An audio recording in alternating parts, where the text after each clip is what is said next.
Je vais laisser la parole à Anna Katan pour pouvoir se présenter. Et ensuite, Julien Bénard et Johnny de Coportage prendront la parole pour présenter leurs structures respectives. Oui, merci beaucoup Réseau Alpha de Exaucer Louise d'organiser cette rencontre thématique ce matin. Euh, et un grand merci à Julien d'Omnicité, co-directeur d'Omnicité, et Johnny, co-directeur aussi ou directeur de COP Portage, de nous faire l'honneur et le plaisir de nous présenter vos deux structures coopératives pour informer les formatrices et les formateurs linguistiques des alternatives que vous proposez à la micro-entreprise, parce que beaucoup de formateurs sont invités à faire de la prestation de services, ont souvent l'impression que ça veut dire être micro-entrepreneur. Et en fait, il y a des alternatives plus protectrices que vous allez nous présenter. Merci beaucoup du temps que vous nous accordez ce matin. Donc moi, je suis Anna Catan et j'ai été formatrice en alphabétisation. Maintenant, je suis surtout pour l'instant doctorante en sciences de l'éducation autour de l'alphabétisation et j'interviens je suis intervenante linguistique auprès de publics plutôt qui relèvent de l'alpha dans des structures qui le demandent. Voilà. Je vous laisse vous présenter Johnny et Julien. Je me permets, Julien? Ouais. Ben, enchanté, Johnny. Moi, je suis le dirigeant de Coop Portage, en effet. Et ben, je vais avoir le plaisir de vous présenter un petit peu notre coopérative et ses services. Et je remercie, ben, voilà, comme Anna a eu le plaisir de le faire, le réseau Alpha qui nous accueille avec Anna qui a mis tout ça en place. Voilà, c'est un plaisir d'avoir l'occasion d'échanger, partager avec vous. Et voilà, je passe la parole à Julien. Bonjour, donc Julien Bénard, je suis un des trois co-directeurs d'Omnicité et ouais, comme Johnny, hein, ravi d'être là, de vous présenter un peu ce qu'on fabrique à Omnicité, ce qu'il est possible d'y fabriquer et de voir les questions que ça pourrait susciter.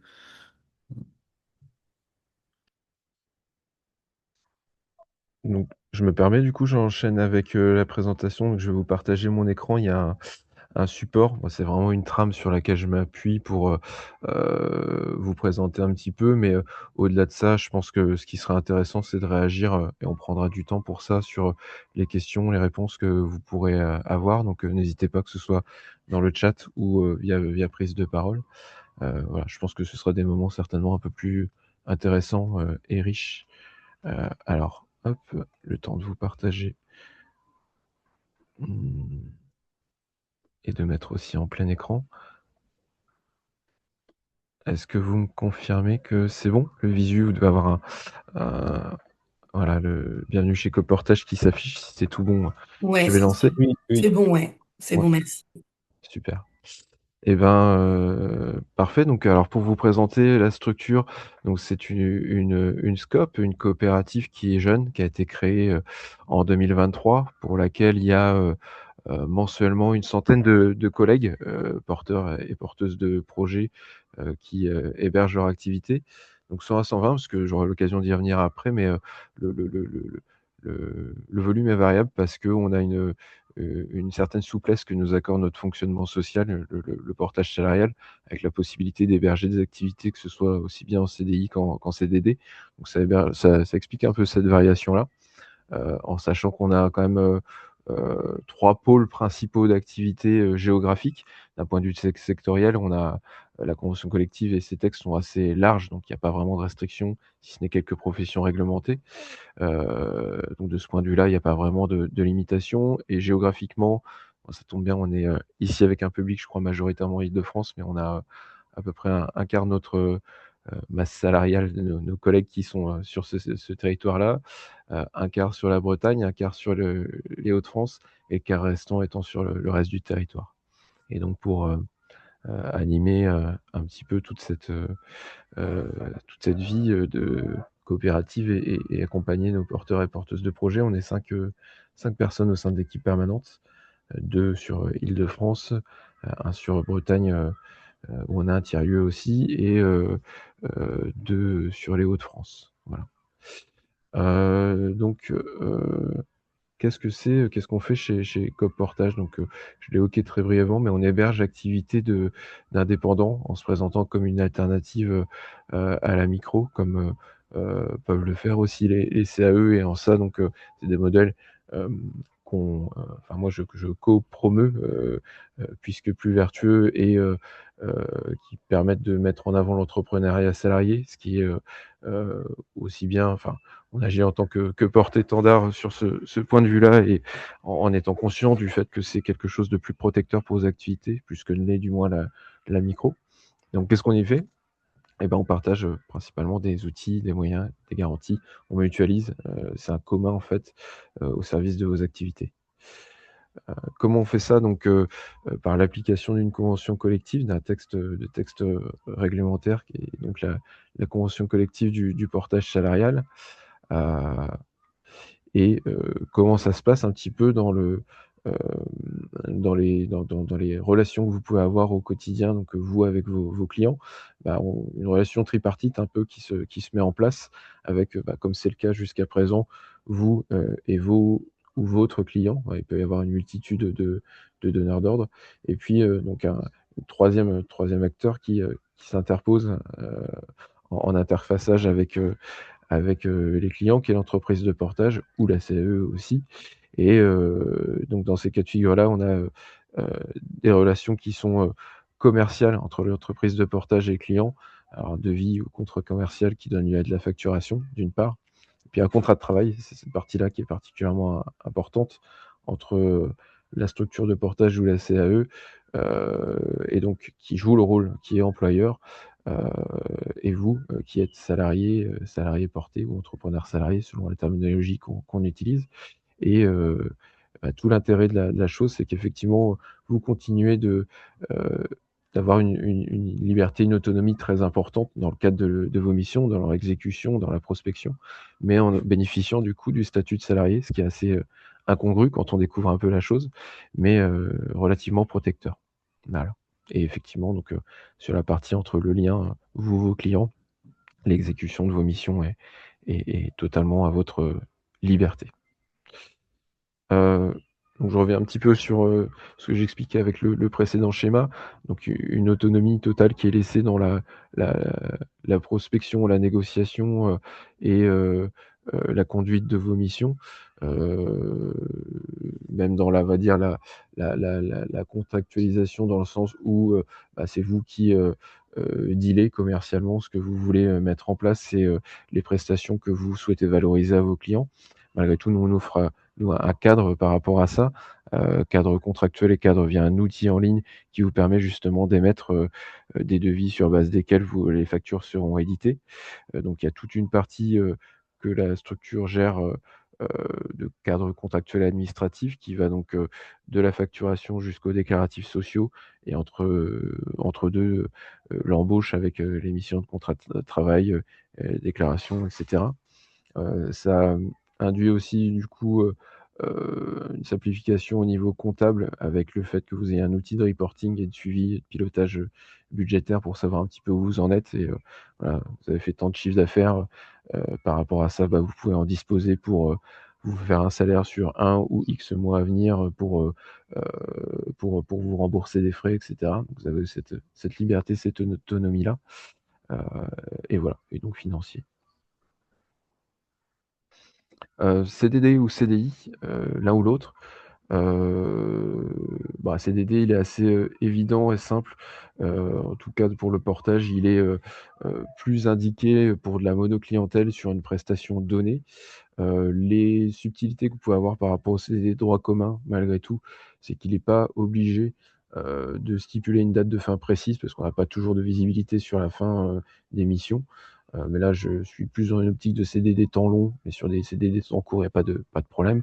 Pas de délai de carence aussi entre les missions de CDD, ce qui veut dire que si vous avez 2 missions qui s'enchaînent auprès de 2 donneurs d'ordre différents, c'est faisable. Voilà. Et le CDI, je m'arrête dessus parce que du coup, il est un peu plus original dans le cadre du portage. Il y a une grosse différence par rapport au code du travail classique, qui est que l'employeur, dans le cadre de la convention collective du portage, n'est pas tenu de fournir du travail à ses salariés. Donc ça induit que, il ne le fait que lorsqu'il y a de l'activité, donc il y a une réalisation d'une mission, d'une prestation et donc ce qui fait que, le CDI finalement est très souple et peut être fluctuant. Il s'adapte donc à vos activités, à ses pics et à ses baisses, si tel est le cas et donc vous pouvez avoir quelque chose avec, des salaires qui sont variables, en fonction du suivi de vos volumes d'activité. Ça c'est un cas, mais vous pouvez aussi avoir une optique, vous, dans le pilotage de ce que vous gérez à à vouloir lisser donc vous avez la liberté de le faire. Voilà, c'est vous qui déclarez ça. Quand je dis: «Vous le déclarez», on le «contrôle» entre guillemets en plus entre guillemets aussi, de par notre fonction d'employeur et la on va dire les obligations qui vont de pair pour s'assurer que, vous déclarez un nombre d'heures en phase avec, le droit du travail et que, vous faites aussi attention à votre santé, que vous vous surmenez pas et cetera. Donc il y a ce léger garde-fou, mais il y a une autonomie très grande qui est accordée, à l'activité de nos salariés et collègues porteurs et porteuses de projets. Hem, j'ai conscience en le disant que c'est assez technique. Je ne sais pas si, je prends le temps de ménager s'il y a des mains qui se lèvent ou sinon je déroule. Heu, dites-moi, n'hésitez pas, hein. Pour l'instant, il y a pas de questions, je pense que tu Ouais, peux continuer encore. ouais. Alors cet aspect de souplesse, il se retrouve à différents niveaux, notamment le fait qu'effectivement donc là on est plus sur un public de personnes qui font de la formation mais pouvaient, exercer différents types d'activités. Heu, voilà, donc différents, types de missions, différents types de clients, ça c'est plus évident mais effectivement différents types de fonctions même, et les héberger au sein d'un tout. Mais ça je pense que vous le retrouverez aussi, dans ce que vous présentera, Julien. Il y a possibilité aussi, alors c'est un cas qu'on rencontre de temps en temps, si vous avez un temps plat, on va dire, un job alimentaire un petit peu constant et des missions un petit peu plus, ponctuelles à côté, alors c'est faisable et cumulable aussi, en étant juste vigilant au fait qu'on reste dans les clous par rapport aux durées maximum de temps de travail. La durée moyenne de temps de travail est de 35 heures. Durée max, il y a 2 lectures, mais grosso modo, nous, on part sur celle qui est à 44 heures semaine, donc ça donne un delta un petit peu qui est déclarable en plus. C'est cumulable également avec de la micro sous réserve et c'est pas vraiment nous ce qu'on promeut, politiquement, mais ça reste, jouable et c'est cumulable et là, c'est plus intéressant de le préciser, avec, les ARE que vous pouvez, dont vous pouvez, bénéficier. Alors, on on y vient et effectivement, c'est tout un des intérêts à l'entrepreneuriat salarié avec donc, une perspective de protection via les cotisations, heu, on va dire à moyen et long terme avec, ce qui peut être, de l'ordre de la retraite, de la maladie et cetera, mais même à court terme et c'est là que c'est intéressant de sensibiliser à ça. Le fait d'ouvrir des droits au chômage et de pouvoir en bénéficier et ben, ça permet aussi de contre-amortir je parlais d'activités fluctuantes avec des hauts et des bas. En cas de baisse justement, heu, la source de vos revenus est pas uniquement dépendante de vos activités, mais peut être aussi, heu, liée à la perception des RE que vous avez. Donc ça, c'est à mon sens quelque chose, d'important à signaler.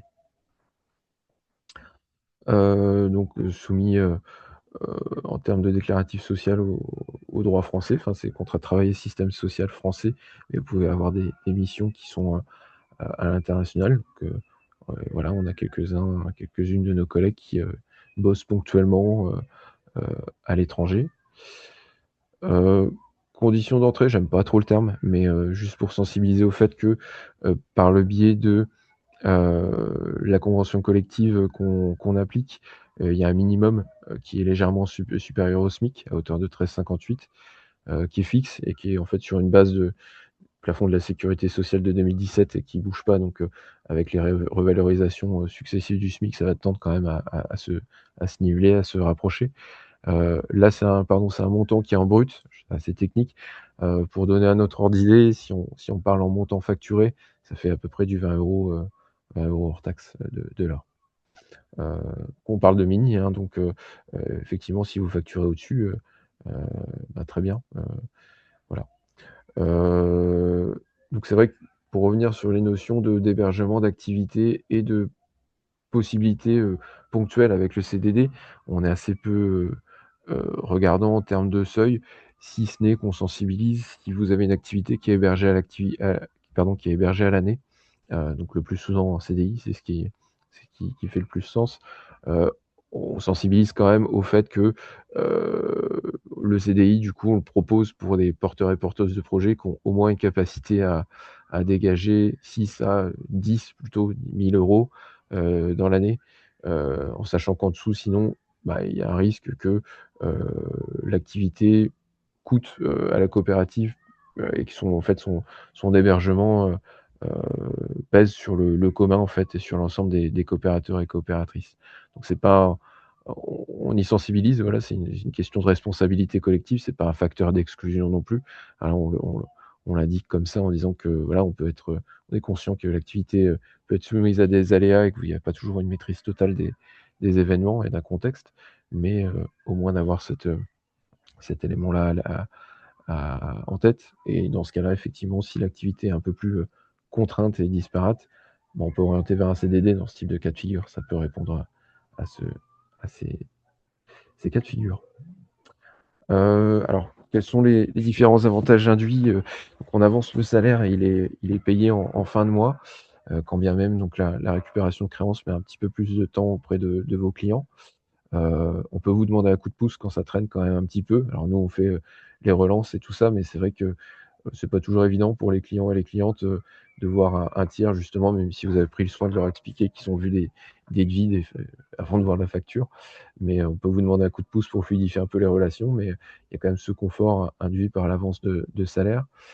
Sur les frais que vous pouvez avoir, alors on pourrait digresser sur les frais, sur ce sujet-là, il peut être assez complexe, mais, sachez que donc du coup, je l'évoquais, les frais propres à votre activité sont pas, entre guillemets «payés» par votre salaire, mais donc remboursés et donc il y a pas de notion de calcul de cotisation dessus et en plus, vous pouvez récupérer de la TVA dessus, quand les factures sont libellées au nom de la structure, ce qui peut être intéressant.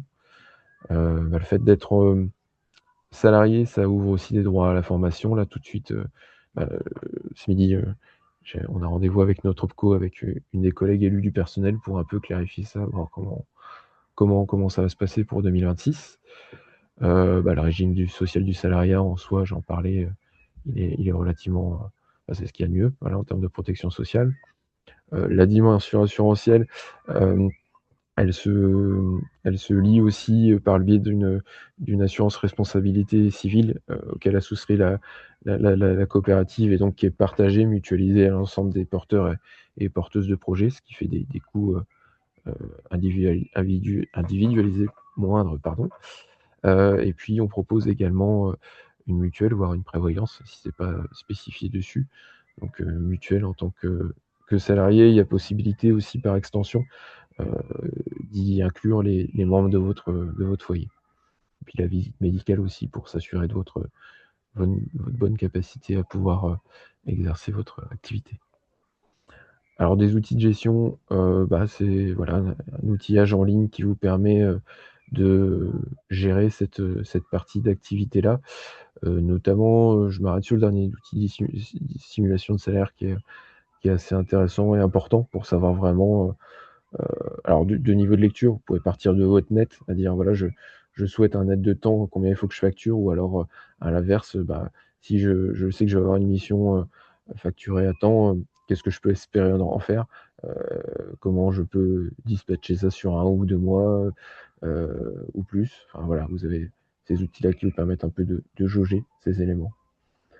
Hem Donc au-delà de ça et pour sortir un peu de l'aspect outillage en termes d'accompagnement, donc il y a des ateliers qui sont organisés pour, les prendre en main justement, pour, vous accueillir au sein de la coopérative et donc, des temps réguliers, qui soient un peu formels. On parle de la coopérative en tant que telle, son activité, ou plus informelle, des cafés qu'on fait. En présentiel et en distanciel. Alors en présentiel, pour ce qui est de l'Île-de-France, on a une présence à La Ruche, dans le 20e. Donc voilà, à l'occasion, café y est bon si vous voulez venir. Un annuaire entre collègues et des outils de mise en réseau en ligne. On utilise, une solution Framateam qui est, logiciel libre. Nos frais de gestion, ils sont de 10 sur le hors taxe que vous facturez. Voilà. Que dire de plus que, effectivement, à l'inverse, si vous facturez pas, il y a pas de frais de gestion qui vous sont prélevés et voilà, c'est un taux fixe, on veut aussi égalitaire justement, quels que soient les montants de et volumes d'activité entre collègues. Voilà, là, c'était la dimension un peu service et puis pour la partie, coopérative, c'est quelque chose de commun, avec Omnicité, mais donc, le fait qu'on soit une SCOP, donc une société de personnes, c'est intéressant parce que donc, heu, statutairement, les personnes qui sont enfin qui détiennent le pouvoir et le capital sont les salariés, au moins à hauteur de 51 en capital et 65 des voix. Voilà, pour se réclamer en tant que SCOP, il faut qu'on soit dans ces proportions-là et ce qui est intéressant par rapport à des, mode de fonctionnement tel qu'on a, c'est que du coup, on est des structures à destination d'usagers qui sont des collègues, des salariés, mais qui ont vocation, qui peuvent être aussi les sociétaires et donc les décideurs au sein de la structure. Donc ça induit différentes casquettes qui sont, assez intéressantes. Alors la partie sur le sociétariat, va être, amenée à être révisée parce que du coup, je parlais de moments formels et informels. En ce moment, on est en train, collectivement de plancher sur un chantier pour revoir un petit peu le sociétariat. Alors ça partait vraiment d'un besoin, assez, concret qui était une révision de statut qu'il fallait entreprendre. Et finalement, plutôt que de partir des statuts, on est en train heu, de brainstormer ou de remue-ménager pour éviter un anglicisme sur ce qu'on veut faire du sociétariat au sein de la coopérative. On est dans une réflexion comme ça tout de suite. Donc, la notion de est-ce qu'on reste obligatoire? Est-ce qu'on rend optionnel en l'incitant très fortement? Est-ce qu'on allonge la durée, pour laquelle c'est obligatoire? Ce qu'on s'est rendu compte juste, c'est qu'actuellement, c'était un peu trop short, le délai de 1 an pour devenir, sociétaire obligatoirement, donc on n'arrivait pas à le tenir, et donc on va revoir ça, en fait. En tout cas, donc les parts sociales, ça va être modifié aussi et ça sera accessible a priori dès lors qu'on souscrit à une part à hauteur de 50 € et dès lors et derrière aussi à faire de l'acquisition de parts, à hauteur de 1 de son salaire brut. En sachant que c'est déductible des impôts, pardon, et qu'on vient d'obtenir le label ESUS. Alors il y a une déductibilité un peu plus importante dont j'ai pas le détail, mais voilà, je mentionne.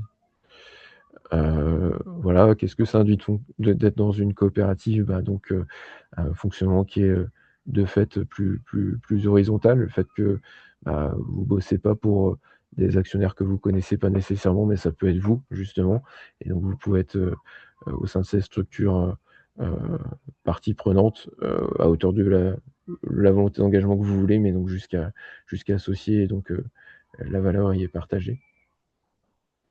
Et voilà, je sais pas du tout, enfin je sais pas trop, pardon, en termes de timing, si je suis, dans les clous et Oui, ouais et oui. peut-être que dans ce cas-là, je laisse, le micro à Julien et on reprendra sur les échanges si ça vous va?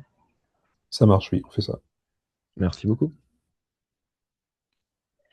Merci, beaucoup. Juste, il y avait une question pour Johnny. Est-ce qu'on la lit pour Johnny et comme ça, il peut y répondre avant qu'on passe à la présentation de Julien? Donc qu'entendez-vous par cumul de fonctions? Ouais. Alors, a priori, vous êtes toutes et tous déjà une première fonction en tant que formateur, formatrice, FLE, mais si par ailleurs vous avez, une fonction de formateur, sur d'autres types de spécialités ou je sais pas de consultant, de, je sais pas, une activité de bien-être par exemple, enfin quelque chose qui peut être aussi divers, ça peut, hem, quand bien même c'est des types d'activités de mission et donc vous la fonction qui est exercée, diffère, vous restez salarié au sein de la structure et vous pouvez l'être et héberger ces activités-là. Je mets juste un petit bémol, c'est que sur certaines fonctions, peut se poser aussi une question, liée à la dimension, assurantielle pour revenir à l'assurance de responsabilité civile pro. Donc dans ce cas-là de figure-là, qu'on s'assure auprès de la Maif qui est notre interlocuteur ici, qu'on peut héberger ça. Mais si tel est le cas, voilà, c'est bienvenu.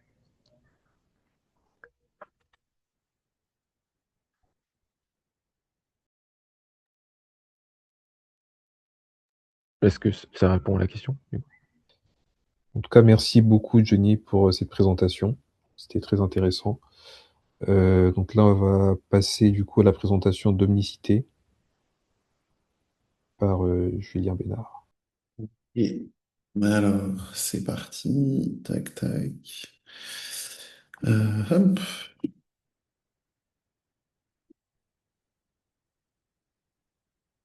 Oui. Non, on continue à partager. Alors, c'est compliqué, compliqué de passer après. Parce qu'il y a effectivement, comme Johnny le soulignait, il y a plein de points de ressemblance et de convergence entre les deux structures, notamment dans la tuyauterie, euh, dans le fonctionnement derrière. Omnicité, qui on est? Le petit acronyme, c'est CAE. Le CAE, ça veut dire Coopérative d'activité et d'emploi multisectorielle. On a été créé en 2006 en Île-de-France et aujourd'hui, nous, on héberge l'activité d'aujourd'hui un peu plus de 400 entrepreneurs. Donc, comme chez Coportage, hein, les gens qui sont chez nous, ils ne créent pas de société, ils ne sont pas en micro-entreprise, ils utilisent le numéro de SIRET de la coopérative pour facturer leurs clients. Et ce chiffre d'affaires-là leur est reversé sous forme de salaire et de remboursement de frais. Donc, je vous disais, 400 entrepreneurs dans plein de secteurs d'activité différents. Bon, vous en avez quelques-uns qui s'affichent à l'écran. Historiquement, on était sur les métiers de l'informatique et du numérique et ça s'est un peu élargi. Euh, qui ont réalisé en 2025 un chiffre d'affaires cumulé de 18 millions, un peu plus de 18 millions d'euros. Et en fait, ça veut dire quoi derrière? C'est qu'il y a des gens qui viennent à Omnicité, qui sont en démarrage d'activité, qui font éventuellement pas de chiffre d'affaires ou très peu de chiffre d'affaires. Et puis, il y a des gens qui sont depuis 15 ans et qui font, voilà, et qui sont indépendants depuis 15 ans et qui durent dans leur activité. Et nous, notre métier, notre mission, c'est justement de donner les clés à des indépendants pour durer dans l'activité. Voilà, et des entrepreneurs, ben, un peu comme on est historiquement une structure francilienne, donc on a encore plus de 80% de nos entrepreneurs qui habitent en Île-de-France, mais de plus en plus, les gens essaiment un peu à droite à gauche et le bouche à oreille se fait. Alors, qu'est-ce que vous trouvez quand vous venez à Omnicité, et notamment quand vous changez de statut? Quand vous êtes entrepreneur salarié à Omnicité, vous êtes chef d'entreprise, vous êtes entrepreneur, vous êtes autonome dans votre activité, vous allez chercher vos clients, vous négociez les contrats. Nous, on est à côté de vous, on est plus derrière, on est plutôt derrière vous. Euh, voilà, vous êtes chef d'entreprise dans le sens où vous avez l'autonomie de l'entrepreneuriat. Par contre, socialement parlant, vous êtes salarié. On est sur du CDI avec un salaire qui est bien évidemment indexé sur le chiffre d'affaires qui est réalisé, donc du fixe, du variable, avec des notions de salaire fixe, de salaire variable, qui permet de s'ajuster quand ça marche bien ou quand au contraire il y a une petite baisse d'activité. Avec tout un accompagnement, on essaye de faire en sorte de lisser les salaires dans le temps. Si je fais un bon mois, ça va me financer peut-être 3 mois, un bon mois en termes de chiffre d'affaires. Et ben, on va étaler ce chiffre d'affaires-là de manière à ce qu'il finance du salaire sur 2, 3, 4 mois, histoire d'avoir de la visibilité, parce qu'on sait que la vie d'un indépendant, c'est pas le chiffre d'affaires augmente tous les mois, c'est pas je fais le même chiffre d'affaires tous les mois. Au contraire, c'est fait de haut et de bas. Des outils mutualisés dont je vais parler un peu après, et effectivement une communauté donc de plus de 400 personnes qui est assez dynamique. Et ce qu'on fait, il y a une partie de l'équipe d'Omnicité qui est là pour pour faire toute la partie comptable et gestion de vos activités. On a 4 personnes qui font la comptabilité, les déclarations sociales, les déclarations fiscales, qui éditent les fiches de paie, qui vont faire du recouvrement de factures si jamais le client paye mal, enfin voilà, se met à mal payer. Et une partie de l'équipe qui fait conseil et accompagnement des entrepreneurs qui, par exemple, peut faire du support juridique s'il faut négocier une clause dans un contrat, s'il faut relire un contrat, s'il faut voilà, préparer ce genre de choses. Euh, On met à disposition des entrepreneurs un certain nombre d'outils. Alors, vous avez, là, je vous ai mis les noms, mais ces outils-là, Autonomie, c'est l'outil qui permet de faire devis, facture, de suivre un peu tous les échanges que vous avez avec l'équipe d'Omnicité, avec des comptes rendus de rendez-vous, Expensia pour la déclaration des notes de frais, Slack pour tout ce qui est échange entre les entrepreneurs. D'Andréo, je reviendrai dessus un peu plus longuement, parce qu'on est organisme de formation, donc c'est un outil de gestion dédié pour les prestations qui relèvent de la formation professionnelle continue. On a un courrier hebdo interne, hein, dans lequel on diffuse régulièrement des conseils pratico-pratiques pour entreprendre, pour durer, voilà, des actus, etc. Et l'annuaire des entrepreneurs pour trouver des collègues avec lesquels échanger, travailler, voilà, faire des projets ensemble. Euh, le fait que vous soyez, quand vous êtes entrepreneur à Omnicité, vous ayez un contrat de travail, ça vous permet, comme comme chez Coop Portage, hein, d'accéder à toute la protection sociale du salariat, euh, complémentaire santé, prévoyance, les aides, les éventuelles aides pour la formation, les aides, l'ex 1% patronal, donc Action Logement. On est adhérent à l'Union sociale des coopératives qui joue le rôle d'un comité d'entreprise, ouais, avec des dispositifs type chèque vacances, chèque lire, enfin, pour les gens qui sont salariés. Et j'en oublie certainement, je ne vais pas tout lister, mais ce qui est important voilà, c'est vous êtes entrepreneur, mais vous êtes aussi salarié, et donc vous bénéficiez d'un certain nombre d'avantages sociaux dont bénéficient les salariés lambda dans des boîtes, tout ce qui est de plus classique.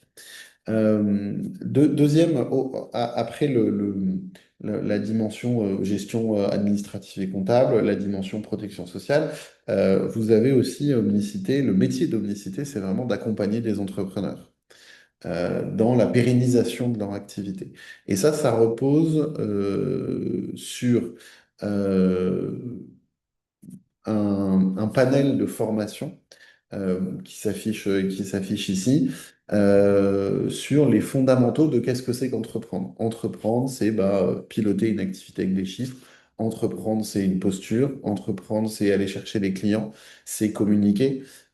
Et entreprendre, c'est aussi durer. On développe de plus en plus, là par exemple, depuis 2 ans, on a lancé un programme de développement qui s'adresse à des gens qui sont en activité depuis 3 4 ans. Euh, qui sont arrivés au bout d'un cycle, qui ont besoin de réinventer, d'aller chercher de nouveaux clients, de réinventer une offre. Et on fait ça sur une logique d'un programme sur 8 9 mois, inspiré du co-développement, où les gens vont travailler des thèmes, voilà, avec une rencontre tous les mois pour travailler les thèmes et pour vraiment arriver à passer un cap, parce qu'on sait que l'enjeu quand on est indépendant, c'est pas tant de démarrer son activité. Démarrer, c'est presque facile. L'enjeu, c'est comment est-ce qu'on fait en sorte d'être encore là pendant 5 10 15 ans, ou éventuellement, comment est-ce qu'à un moment donné, on décide d'arrêter son activité. Et pour ça, il y a notamment ces temps collectifs qui permettent de prendre du recul et de la hauteur sur son activité. Toute cette dimension collective, elle est accompagnée en parallèle il y a de l'accompagnement individuel. Chaque entrepreneur à Omnicité a un consultant ou une consultante référente avec laquelle il va pouvoir faire des points régulièrement sur son activité. Alors les points, je vous dis, les points réguliers, ça dépend de l'activité de chacun. Les gens, il peut y avoir, on peut voir, moi je vois, je continue à accompagner des entrepreneurs. Il y en a, l'activité, elle tourne depuis 4 5 ans. Donc concrètement, on s'appelle peut-être 2 fois dans l'année, ou on se voit 2 3 fois dans l'année pour valider les salaires, discuter un peu, voilà, de refaire le monde, bon, plein de choses. Et puis ça suffit. Et en fait, là, je pense à une entrepreneur, ça fait 12 ans qu'elle est à son compte. Pendant longtemps, là, 2020, 2021, 2022, jusqu'en 2023, 24, son activité, elle tournait bien. Et donc, il n'y avait pas besoin d'échanger régulièrement. Et en fait, de 2025, comme elle travaille beaucoup avec les collectivités territoriales, elle s'est prise une année 2025 un peu compliquée avec une double peine qui était les restrictions budgétaires dans les finances publiques et l'année préélectorale. Et du coup, son chiffre d'affaires en un an, il a été divisé par trois. Donc là, on se voit un peu plus souvent quand même, parce qu'il y a besoin effectivement, de rebooster, d'accompagner, d'identifier d'autres pistes de développement. Et je lui ai proposé du co-développement, de rejoindre un groupe de co-développement commercial, échanger. Enfin voilà, on est aussi dans cette dynamique-là. Euh, enfin, là, voilà, donc toute cette dynamique-là sur l'individu, elle passe aussi par l'implication au sein de au sein de la communauté d'omnicité. Alors, comme chez Code Portage, on a aussi beaucoup de gens qui aiment bien le café. Euh, à Omnicité, donc voilà, tous les 15 jours, un lundi sur deux, il y a ce qu'on appelle le café du commerce.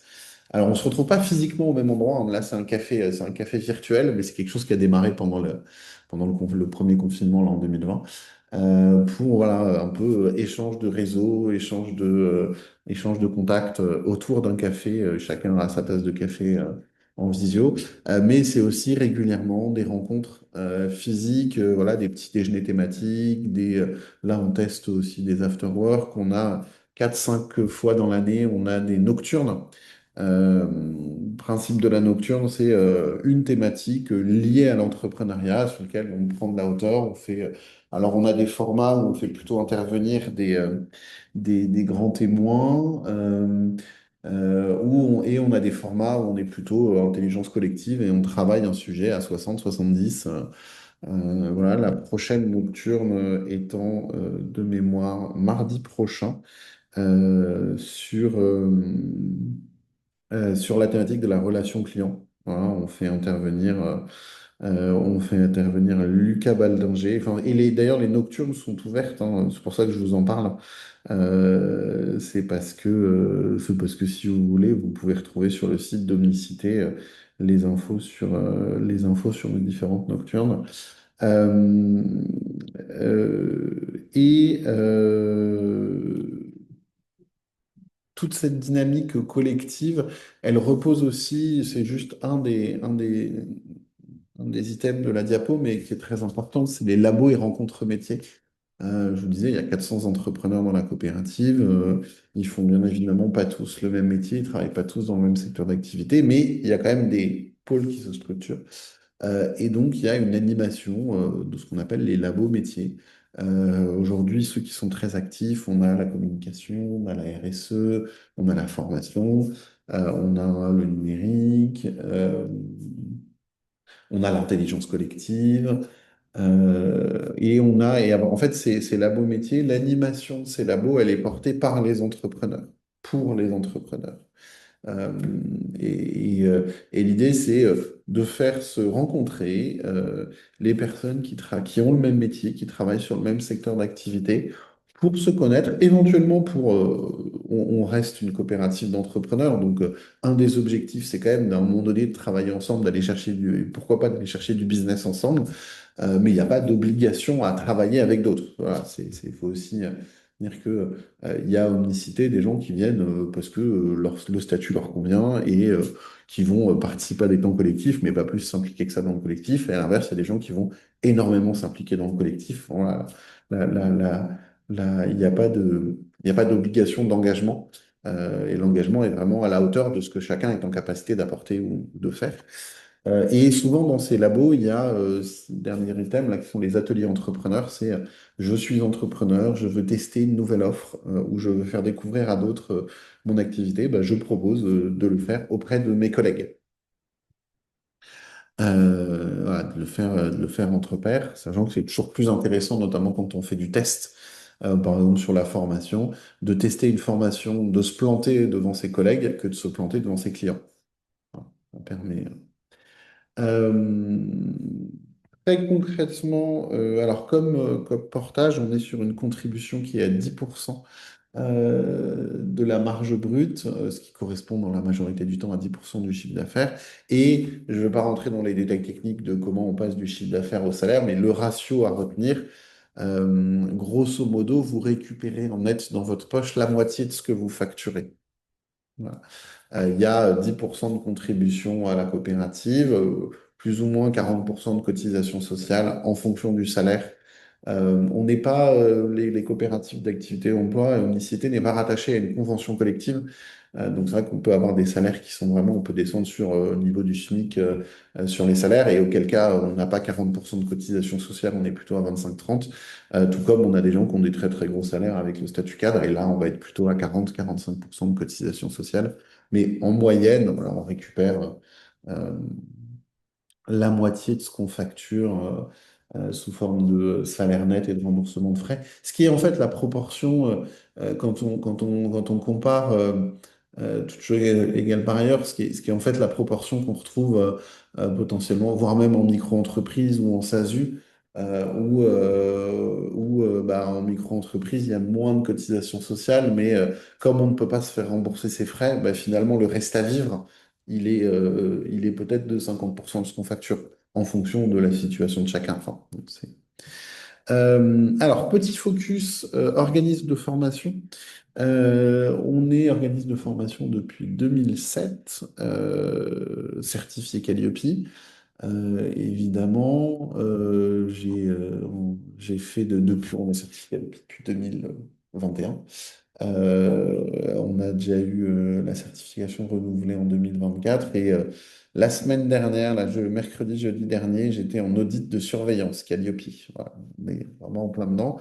La communauté formation omnicité, c'est une centaine de personnes qui sont formateurs, formatrices, et qui ont souvent une autre activité, conseil, coaching, voilà, accompagnement, divers et variés.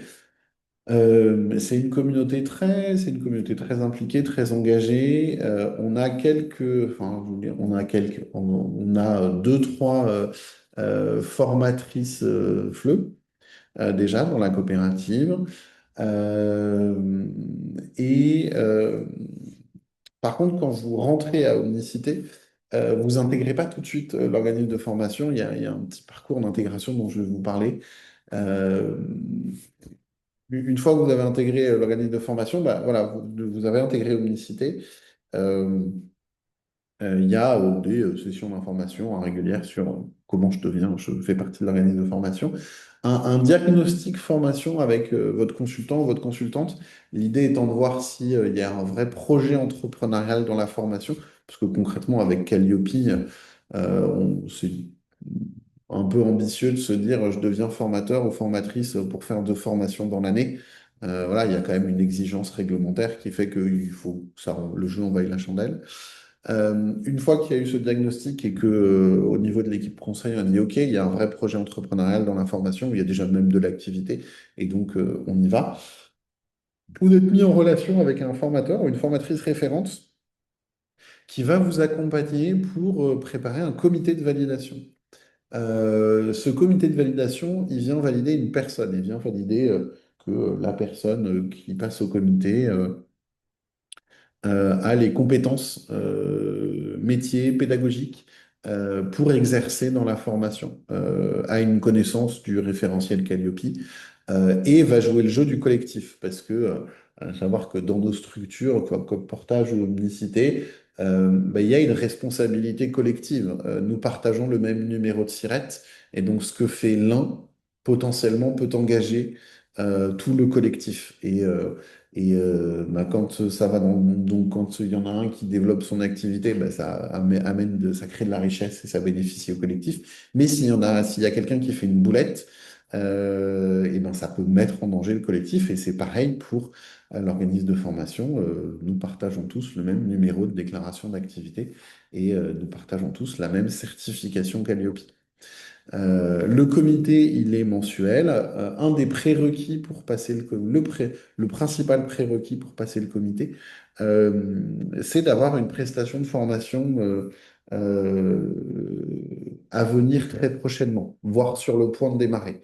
Autrement dit, c'est d'être déjà en action sur je développe une activité dans la formation. Euh, pour que vraiment on soit dans le concret. Et qu'on ne soit pas en théorie dans je construis une formation que peut-être un jour je vendrai à un client. Non, c'est j'ai déjà commencé à contacter des prospects. J'ai éventuellement une formation qui doit démarrer qui doit se faire dans 15 jours. Donc je suis en action. Et une fois que vous avez intégré l'organisme de formation, euh, une fois que le comité a dit oui, là, vous intégrez l'organisme de formation, vous avez accès à tous les outils de l'organisme de formation, la communauté avec 3 journées professionnelles dans l'année, un outil de gestion qui est donc d'Andréo, qui est un outil de gestion de centre de formation, qui permet de dématérialiser pas mal de choses dans le process de la formation, édition de la convention, envoi des convocations, émargement en ligne, voilà, qui sert d'espace de recueil de documents, etc. Euh, et, euh, et vous avez la possibilité de participer à un certain nombre de groupes de travail. Aujourd'hui, l'organisme de formation est un des endroits où on a poussé le plus loin la coopération au sein de la coopérative, parce que voilà, les formateurs référents dont je vous parlais, ce sont des entrepreneurs de la coopérative qui donc donnent de leur temps pour animer l'organisme de formation. Le comité de validation, c'est pareil, ce sont des entrepreneurs, des composés d'entrepreneurs de la coopérative. On est vraiment sur une logique entre pairs. Voilà. Petite particularité de l'organisme de formation, il y a une contribution supplémentaire de 2%. Donc en plus des 10%, il y a 2% qui sont fléchés organismes de formation pour couvrir les frais supplémentaires liés à Calliope, liés au temps de travail supplémentaire au niveau de l'équipe, hein, de vérification des pièces, d'accompagnement vraiment du côté du métier. Parce que et une adhésion annuelle de 400 euros à l'organisme de formation. Très concrètement, bah, ouais, je vous parlais la semaine dernière, c'est moi qui ai assuré l'audit Calliope. C'est pas les formateurs qui ont assuré ça. Et on fait une petite vérification des pièces, on fait de la mise à niveau, de la veille réglementaire. Ça finance aussi, je vous disais, il y a 3 journées professionnelles de l'organisme de formation dans l'année. Ça demande des salles, ça demande voilà, du temps de préparation. Donc, ce budget, cette contribution-là, elle vient euh, financer ça. Euh, Peut-être quelques mots euh, pour terminer sur comment euh, devenir entrepreneur salarié à Omnicité. Alors, ce qu'on évalue, nous, à l'entrée dans la coopérative, c'est 3 choses. C'est un, la maturité du projet. Bon, a priori, vous êtes tous déjà en activité, donc la question de est-ce que vous allez facturer ou pas, elle ne se pose pas si vous êtes déjà en activité, donc vous avez commencé à facturer. Deux, l'adéquation personne-projet. Et trois, la capacité de la personne à s'intégrer dans le collectif. Et quand on a, voilà, euh, euh, pour intégrer Omnicité, vous avez une première étape qui est la présentation de la coopérative. La deuxième étape, c'est de prendre rendez-vous avec un des membres de l'équipe conseil de la coopérative, conseil et accompagnement de la coopérative, où on va discuter un peu de là où vous en êtes dans votre activité. Et à l'issue de ça, si on vous dit oui, on va signer avec vous un contrat test, qui s'appelle le contrat CAP, contrat d'appui au projet d'entreprise, qui permet de tester la relation de travail. Et notamment pour des personnes qui sont déjà en activité, par exemple en micro-entreprise, on ne va pas vous demander de vous radier de la micro-entreprise, de radier votre micro-entreprise quand vous rentrez dans la coopérative. Non, il y a cette phase de contrat cap qui est de 6 mois, pendant laquelle on dit, OK, vous avez les deux statuts. Pourquoi? Parce qu'on sait très bien que quand on est déjà en activité, changer de statut, c'est pas une démarche qui se fait comme ça du jour au lendemain. Passer de indépendant en micro-entreprise à indépendant en coopérative d'activité d'emploi, c'est rejoindre un collectif. Un collectif, c'est très puissant, ça apporte plein de choses, mais un collectif, ça a ses règles. Et donc, il y a toujours ce contrat test, c'est aussi ce contrat cap, c'est une façon de tester la relation de travail. Si ça se passe bien et que vous commencez à générer du chiffre d'affaires, là, vous passez au salariat et salaire indexé le salaire sera fonction du chiffre d'affaires avec du lissage de salaire, etc. Voilà, et au bout de 3 ans de présence dans la coopérative, vous devenez associé. Donc, très concrètement, l'assemblée générale qui suit votre 3e anniversaire dans la coopérative, votre nom figure sur une liste de candidats au sociétariat et il y a une élection en assemblée générale. Alors, qu'est-ce que ça veut dire être associé d'Omnicité? Déjà,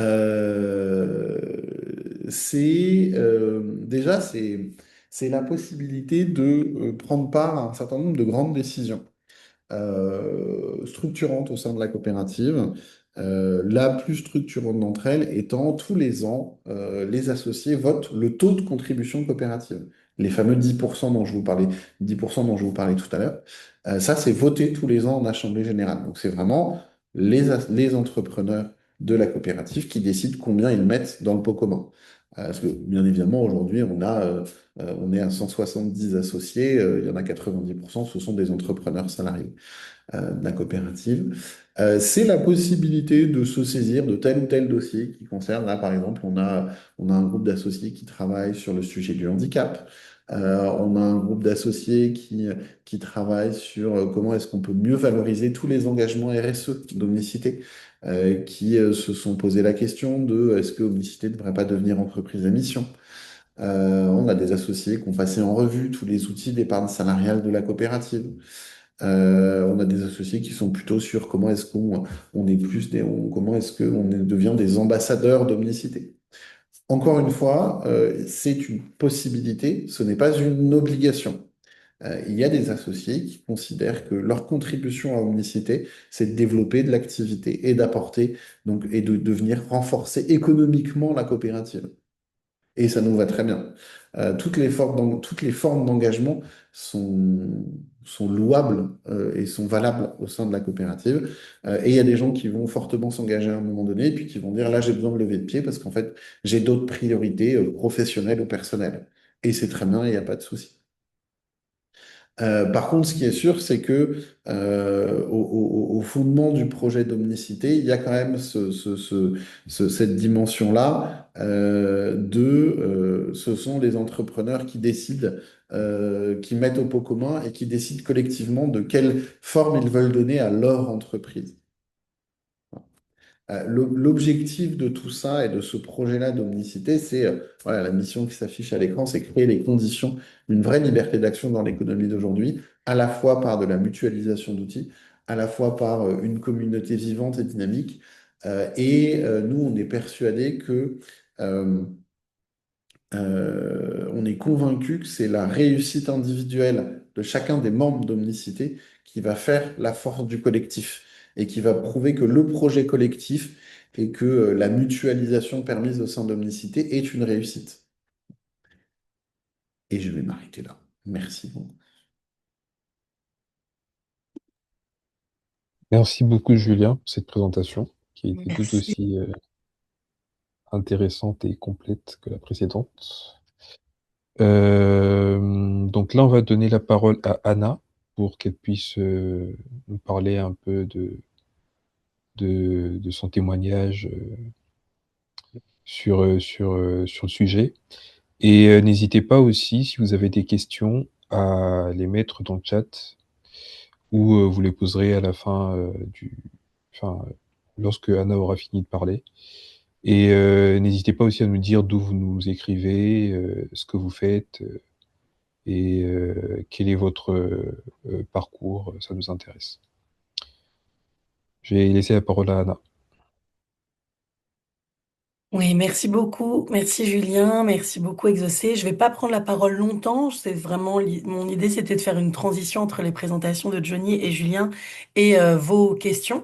Parce que, en gros, c'est un témoignage parce que entre le mois d'avril 2000, moi j'étais formatrice à l'origine et j'ai cofondé la SCOP Langue Plurielle, voilà, dans laquelle j'ai travaillé pendant 10 ans. Je l'ai quittée en mars 2021. Et à partir de mars 2021, je me suis dit que j'allais avoir une activité autonome et j'ai tout de suite pensé aux coopératives parce que voilà, je suis assez convaincue par ce modèle pour travailler de façon indépendante. Donc à partir de avril 2021 jusqu'en avril 2022, pendant un an, j'ai signé un CAP, donc un contrat d'appui au projet d'entreprise avec Omnicité, Omnicité dont on m'avait parlé. On m'avait dit qu'il y avait en gros trois CAE en Île-de-France, dont deux qui étaient vraiment bien sur la formation.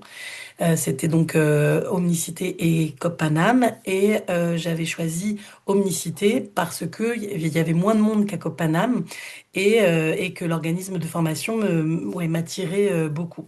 Et donc, je trouvais que, enfin, si j'avais envie je savais pas trop ce que je voulais faire parce que j'avais un projet de doctorat, donc je savais que j'avais envie de rester assez libre sur mon activité, mais je ne voulais pas devenir micro-entrepreneuse parce que j'aime pas ce statut en activité principale que pour moi, bah, c'est pas du tout assez protecteur, notamment pour les formatrices femmes.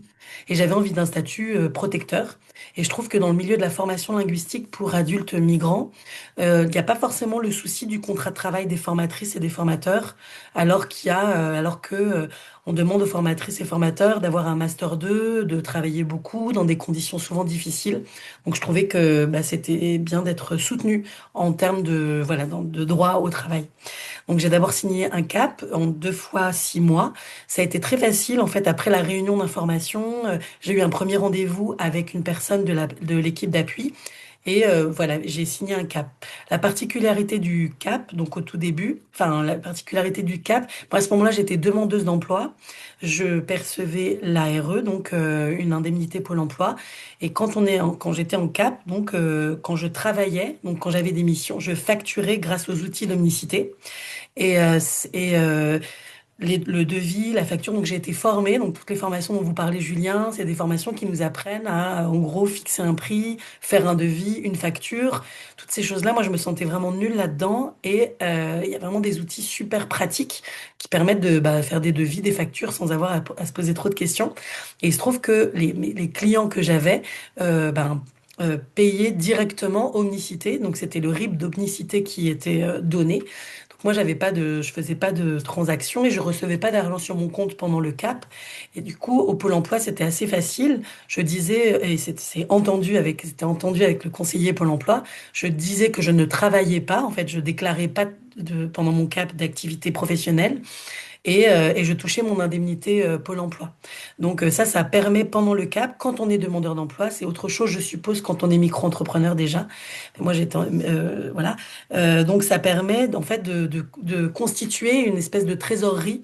Et puis de consolider le projet de formation qu'on propose, d'avoir le temps de le faire, d'avoir le temps d'être aidé. Et au bout d'un an, donc j'ai fini les caps et Omnicité m'a proposé un CDI. Et il se trouve que moi, comme je voulais pas mal me dédier au doctorat, j'ai eu un CDI à temps très très partiel. Et ça, j'ai trouvé ça très commode. En fait, l'équipe d'appui était vraiment très ouvert au fait que bah, j'étais pas obligée d'être à temps plein. Mon activité, elle était pas assez riche pour pouvoir me faire un temps plein. Et donc j'ai trouvé toute l'équipe super en me disant, bah écoute, si tu veux, on peut imaginer un CDI avec tant d'heures par mois, à tel salaire, c'est toi qui décides, on y réfléchit ensemble. Et j'ai trouvé que c'était un vrai accompagnement finalement à une activité de formateur et de formatrice. Assez tôt, j'ai été accompagnée par une super formatrice pour rentrer dans l'organisme de formation. J'ai trouvé que c'était très pratique parce que les clients que j'avais, c'était soit des organismes de formation qui me demandaient de faire de la sous-traitance, donc j'étais formatrice pour eux, ça, c'est voilà le cas de plein de formateurs linguistiques, mais c'était aussi des structures qui voulaient que je fasse des formations pour eux et qui avaient besoin que je sois calliopisée, disons. Et donc, comme Amnicité avait Calliope, c'était l'organisme de formation l'avait, c'était ça permettait d'éviter de se poser toutes ces questions-là, que c'était déjà porté par la CAE, et c'est un énorme travail. Et pour l'avoir fait quand j'étais à Langue Plurielle, je savais que c'était difficile d'avoir Calliope, de le passer, de faire ses audits de suivi, etc. Du coup, je trouvais que c'était une vraie voilà, facilité. Donc, il se trouve qu'après, j'ai été embauchée à temps plein pour mon entreprise, n'importe quoi. J'ai eu un contrat doctoral pour faire mon doctorat. Donc, pendant 3 ans, j'ai eu un CDD à l'université.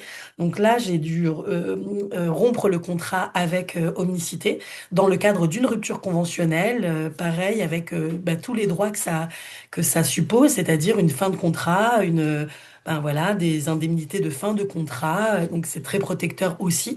Et Et lorsque j'ai fini mon contrat doctoral récemment, il se trouve que je n'ai pas fini mon doctorat, donc je savais que je n'allais pas pouvoir m'engager à fond dans le projet de redevenir formatrice à temps plein, etc.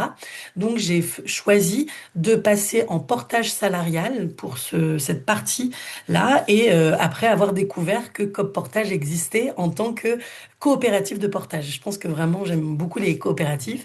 Donc quand je les ai découverts, je me suis dit, ben, je vais peut-être faire ça, c'est-à-dire au lieu de redevenir entrepreneuse salariée accompagnée par la CAE Omnicité, qui pour moi, et c'est peut-être une chose, voilà, une idée que j'avais, mais je me sentais pas assez disponible pour développer vraiment un projet de formatrice en alpha. Je me pose plein de questions. Je me suis dit, ben si, mais les activités qu'on me demande peuvent être portées par Cop Portage, ben, c'est génial. Et pendant ce temps, je finis d'écrire mon doctorat. Et là, c'est ce qui est un petit peu différent, c'est que j'ai pas signé un cap, comme vous le disiez, Johnny. J'ai signé directement un CDD pour en gros, pour les quelques heures de formation qu'on m'a demandé ou les accompagnements que je fais. Et donc là, c'est un peu différent puisque quand je signe un contrat et que je suis avec un client, donc ça passe toujours par les super outils de Coportage, qui a d'autres outils comme Icité, mais très pratiques. Et ce qui est bien, c'est que bah, là, quand je suis en CDD, en gros, je touche ce que je touche, en fait, tous les mois. Bon, moi, c'est pas beaucoup, c'est quelque chose comme 250 euros. Voilà, je touche 250 euros par mois. Je les déclare au chômage, à France Travail. Et donc, j'ai mon indemnité de ARE qui est défalquée, enfin, voilà, sur laquelle on défalque ce que j'ai touché à COP Portage. Mais du coup, ça continue de m'ouvrir des droits, de cotiser des droits pour la suite.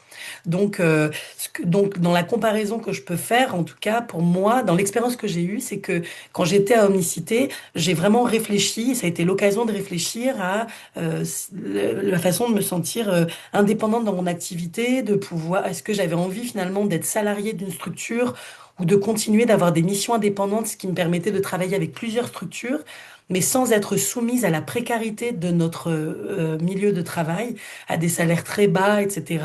Et donc à protéger ma vie personnelle et sociale par un contrat de travail, par des formations aussi et par voilà un vrai organisme de formation qui accompagne.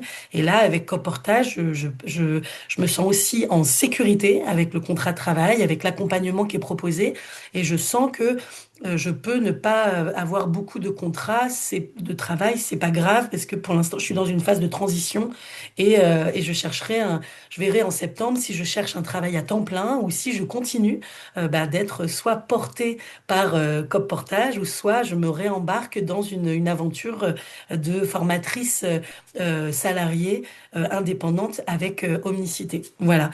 Du coup, j'avais envie de vous faire ce témoignage puisque mon métier c'est le même que vous. Et voilà. Et puis, je suis très curieuse des questions que vous vous posez, de comment ça se passe pour vous, comment vous vivez votre activité indépendante, et ce que les présentations de Johnny et de Julien suscitent en vous comme remarques et réflexions.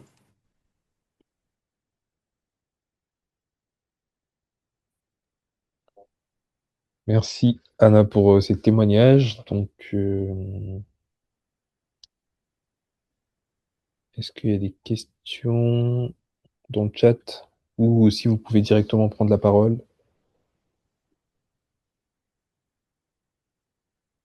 pour nous dire bah, ce que vous en avez pensé des présentations et nous dire aussi un peu plus sur votre parcours.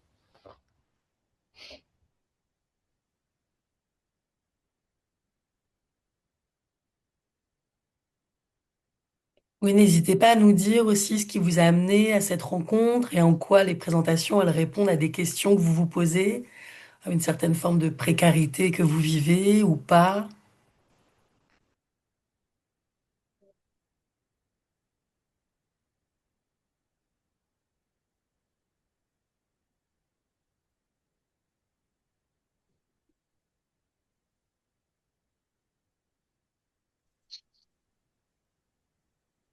S'il n'y a pas d'intervention, je peux me permettre une petite précision, peut-être, Anna? Oui, Ouais. oui, bien Ouais. sûr. Juste, parce que je ne l'ai pas du tout évoqué, mais effectivement, en rebond sur la présentation que faisait Julien, nous, on n'est pas avec Calliope, justement, on l'a pas mentionné, donc c'est effectivement pour cette raison.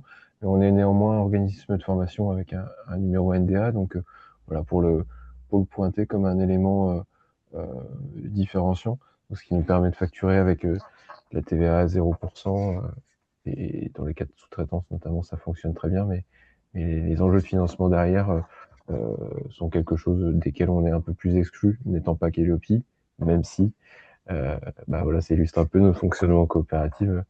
En interne, ça pousse un peu, donc on va certainement se pencher sur le sujet pour le devenir, mais bah, comme c'était illustré, c'est vrai que c'est du boulot, donc on fait les choses, les étapes les unes après les autres.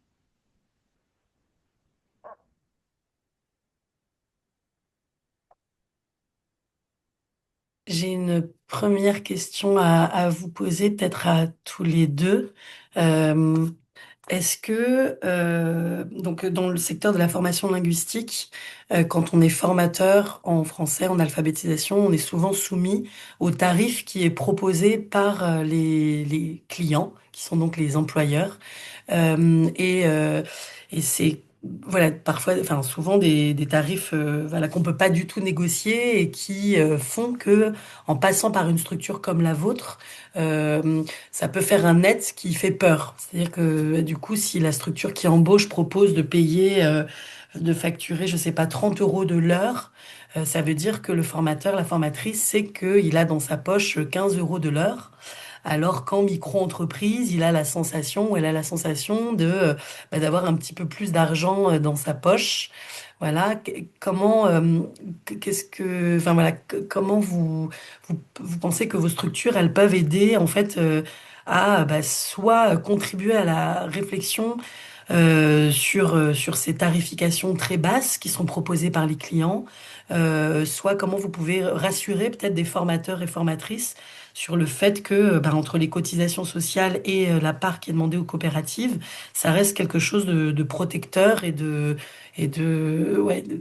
protecteur et de d'attrayant pour les formatrices et teurs qui sont finalement très peu payés.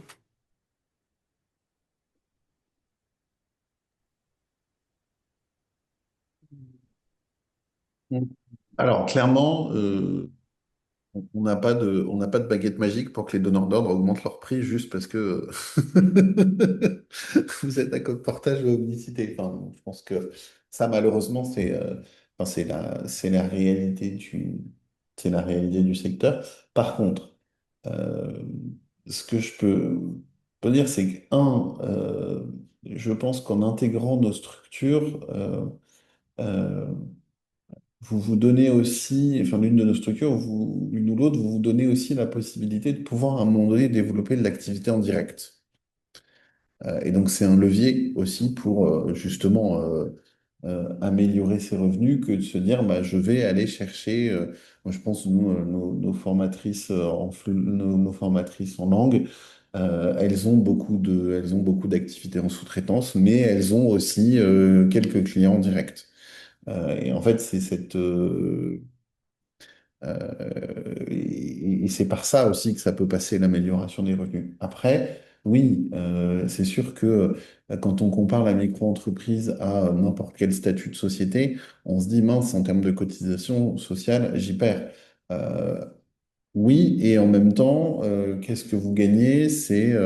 En fait, le sujet, c'est à quoi servent les cotisations et pourquoi est-ce que vous cotisez? C'est-à-dire, quand vous êtes en micro-entreprise, en termes de couverture santé, c'est un peu léger. En termes de couverture chômage, il n'y en a pas. Et en termes de retraite, ça reste à minima. Quand vous êtes sur un statut de salarié, bah forcément, vous bénéficiez du régime général et du régime du salariat. Et donc, je pense notamment à si jamais pour X raison, il y a besoin d'arrêter l'activité, c'est quand même confortable de pouvoir se dire, ah, je peux retomber sur l'indemnisation chômage et je peux être sécurisé à ce niveau-là, sans avoir sans avoir la crainte de comment est-ce que je vais payer mon loyer à la fin du mois. Alors après, bien entendu, si vous nous dites je veux une rupture conventionnelle parce que je veux partir faire le tour du monde pendant 3 mois et me reposer, la réponse va être certainement on parle bien d'indemnisation chômage en cas d'événement extérieur qui fait que bah voilà, je sais pas. Si je prends bah, votre principal client met la clé sous la porte, bon, oui, bah oui, effectivement, du jour au lendemain, vous perdez votre activité, vous perdez 75% de votre chiffre d'affaires, c'est pas mal de se dire que vous avez un filet de sécurité. Il y a le lissage des salaires, mais il peut y avoir aussi le fait de retomber sur l'indemnisation chômage et d'avoir le temps de rebondir. Euh, Johnny, tu as des... Ouais. Bah déjà, je plus sois sur tout ce que tu as indiqué, et insister sur le chômage comme un élément vraiment important. Enfin, c'est vrai que micro, bah, pas de prestations, pas de revenus. Là, effectivement, ça casse cette logique-là et fondamentalement, ça change la donne, quoi. Donc, c'est vrai que c'est très important et en complémentarité ce que tu indiquais, en fait, paradoxalement, c'est vrai que des moments d'accompagnement sur de la fin de contrat, c'est des moments de sortie qui peuvent être que temporaires de la coopérative, mais de sortie, mais qui sont importants, enfin, qu'on juge, je pense, tous importants parce que bah, générateurs justement de droits sociaux et qui sont un peu l'essence de tout ce qu'on fait et tout ce qu'on défend. Donc, c'est vraiment des moments, voilà, qui font aussi qu'un modèle comme l'entrepreneuriat salarié mérite d'être défendu et peut-être aussi,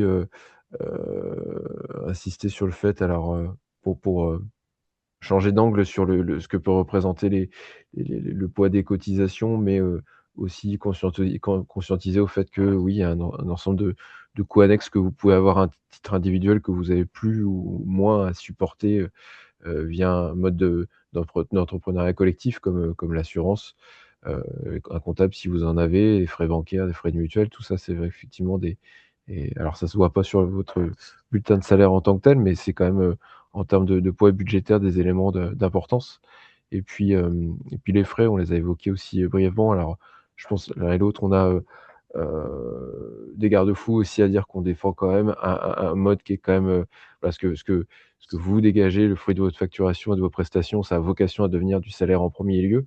Après effectivement, les frais peuvent être un levier, mais faut pas qu'il y ait tomber dans des excès voilà, on est quand même dans des modèles qui promeuvent et on l'illustrait le salariat donc il faut que l'objet principal de vos prestations deviennent du salaire, mais les frais peuvent être un levier qui peuvent être intéressants et complètement justifiés aussi et pour lesquels effectivement il y a pas de calcul de cotisations qui sont induits dessus.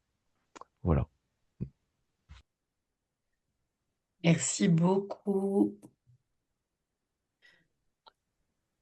Bon. Pas de, pas de réaction dans le public. Est-ce que vous avez envie juste de, bah, je sais pas, de partager votre expérience? Est-ce que certains d'entre vous sont micro-entrepreneurs ou bien salariés ou intéressés par ces statuts ou juste, voilà, qu'est-ce qui vous a intéressé dans la rencontre de ce matin? N'hésitez pas à prendre la parole. Dans le chat sinon, des fois c'est un peu moins intimidant plutôt que de prendre, la Ouais. parole. Moi, je suis donc micro-entrepreneuse. Majoritairement, je fais du FLE, donc j'enseigne la langue. Faut juste rapprocher votre micro parce Fran- qu'on, voilà, là c'est Ouais, bon. ok. Puis, je suis en auto-entrepreneuse. Je travaille principalement en tant que prof de FLE, formatrice FLE. Et c'est vrai que ce statut-là, moi-même, enfin, je le découvre parce que ça fait à peine 6 mois. Et c'est vrai que je vous rejoins, Anna, et je pense les autres collègues dans l'Assemblée aussi. C'est vrai que c'est assez précaire. C'est très fluctuant. Je vais avoir des mois où j'ai plein de choses à faire. Et donc, en fait, tout est démultiplié. C'est-à-dire que je dois faire ma compta, mes factures, le suivi. C'est pas rare que je touche mes prestations avec des semaines de délai. Donc voilà, enfin, je suppose que tout le monde est convaincu sur le fait que c'est pas évident du coup de gérer sa vie avec ce genre de fluctuations. Juste payer un loyer, ses factures, ça par contre, ça tombe à l'heure. Euh, non, par contre, j'avais peut-être une question plus par rapport à vous, Anna, puisque vous avez a priori déjà tenté l'aventure de ces formats-là qui nous ont été proposés aujourd'hui, et je vous remercie pour vos présentations, c'était très clair. Après, voilà, enfin, sur le papier, c'est très clair. C'est vrai qu'il faudrait digérer un petit peu toutes les infos qu'on a eues aujourd'hui pour être bien aligné. Moi, j'avais une question du coup pour Anna. Vous avez mentionné sur par exemple, les annonces. C'est vrai que souvent les employeurs ou en tout cas nos futurs clients, ils précisent par exemple le montant à l'heure. Je sais que c'est pas rare aussi de voir qu'ils précisent le statut pour qui les missions sont ouvertes. Donc, je m'explique, par exemple, enfin, le nombre de fois où moi je réponds à des annonces où c'est clairement dirigé à des auto-entrepreneurs. Donc, ma question, c'est est-ce que, par exemple, si on rejoint ce genre de coopérative, est-ce qu'on perd ces marchés-là? Est-ce que ça fait peur, entre guillemets, parce qu'on va donner un siret qui, quand on... Voilà, ça va pas être notre nom. Voilà, je sais pas si vous avez déjà eu des expériences comme ça, ou parce que là, moi, j'ai en tête quelques clients. Je pense que si demain, je leur donne un autre siret, que je leur explique que c'est pas moi, mais que c'est une société de portage, j'ai peur que ça complique un peu les choses, alors que bon, moi je suis convaincue du projet, il est honorable et c'est pas le souci, mais c'est vrai que j'appréhende un peu éventuellement ces phases d'explication-là auprès des clients. Je sais pas si ma question est très claire. C'est super clair et peut-être que si Johnny et Julien auront envie de dire quelque chose là-dessus. En fait, c'est fou l'ignorance crasse du monde sur les coopératives en général. Euh, Lorsque on a fondé Langue Plurielle en tant que SCOP, euh, toutes les institutions publiques à qui on proposait enfin, qui ont demandé des subventions ignoraient ce que c'était qu'une SCOP et voilà. Et donc il a fallu faire un gros travail de plaidoyer pour que les institutions découvrent ça. Ça, c'était une première chose. Et donc, quand j'ai commencé avec Omnicité, puis ensuite là avec Coportage, les clients ignorent que les CAE existent, enfin voilà, ignorent ce que c'est. Et donc, moi j'ai travaillé pour la mairie de la ville de Seine-Saint-Denis dans laquelle je vis, qui ignorait ce que c'était et me disait, ben je comprends pas, t'es pas auto-entrepreneur, ça va être compliqué. Dans notre base de données, je sais pas quoi, ben on sait pas, on n'a jamais fait. Ben en fait, vous allez commencer avec moi et puis vous continuerez avec d'autres. Moi enfin voilà, donc ils vont tous être étonnés. Ils n'ont pas à vous demander d'être micro-entrepreneur. Ils peuvent vous demander de faire de la prestation de service, ça c'est possible. Mais personne ne peut vous imposer un statut. Ça c'est vous qui décidez. Et en fait, c'est souvent de l'ignorance. Donc ça va leur faire bizarre, mais moi, les arguments que j'ai trouvés à chaque fois et qui ont convaincu directement les personnes, c'était que j'ai choisi pour faire ma prestation de service, j'ai choisi des structures qui protégeaient mon emploi, qui protégeaient ma vie professionnelle, je leur expliquais et je leur donnais tous les avantages en fait à être soit chez Omnicité, soit à Coop Portage, et ils ont été convaincus en un mail. Concrètement. Et pour vous donner un exemple, là, quand je suis passée à Coop Portage, en fait, j'ai fini mon contrat le 30 septembre à l'université et il fallait que je fasse un devis le 1er octobre pour un client qui était Doc en stock, donc c'est un client de notre secteur. Et ben, elle connaissait pas du tout et en une journée, j'ai pu tout faire, voilà. Et ils ont été très étonnés. Ils m'ont même dit, ah mais c'est fou, mais du coup ce devis il est super bien fait, on voit tout à fait ce qu'il y a. En fait, ça rassure même parce que au final. Ce que l'on envoie, nos outils de communication par les devis, les factures, sont très rassurants en fait. Euh, les devis d'omnicité ont une page entière ensuite d'explication de ce qui est dessus. Ils voient, enfin ils savent que c'est quelque chose de très sécurisé et en fait c'est juste un siret différent ou un RIB à envoyer de différent. Mais finalement c'est pas du tout problématique et on peut rentrer complètement dans les clous d'une prestation de service quand on est en CAE ou quand on est porté par une coopérative de portage. Et on veut rebondir là-dessus aussi.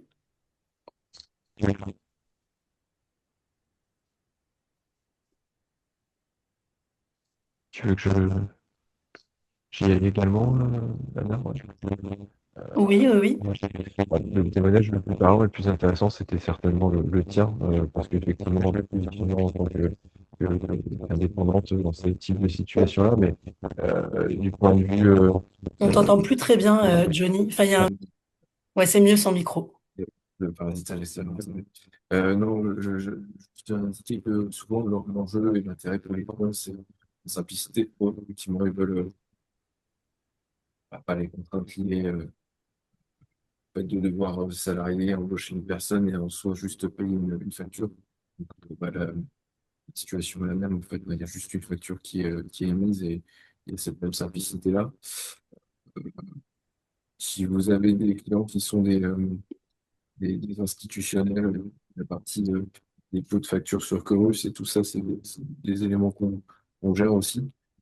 Euh, voilà, c'était porter ces éléments-là.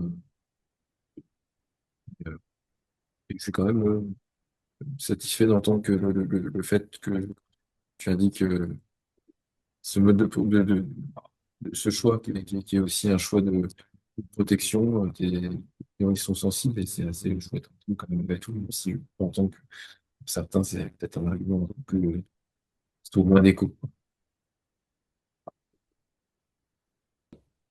Y a-t-il des déclarations à faire à la DDTEFP pour être formateur?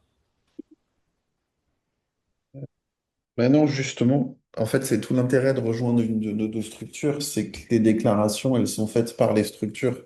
Et donc, les gens, à titre individuel, ils ont pas besoin d'aller d'aller demander à la DDTEFP un numéro de déclaration d'activité, et machin. C'est Omnicité ou Code Portage qui s'occupe de gérer ça. Et ouais, comme tout à l'heure, je vous disais, sur voilà, la certification Calliope, c'est nous qui gérons. Là, moi, en même temps, j'ai un audit, je dois gérer un audit. On a quelques formations qui sont éligibles au CPF.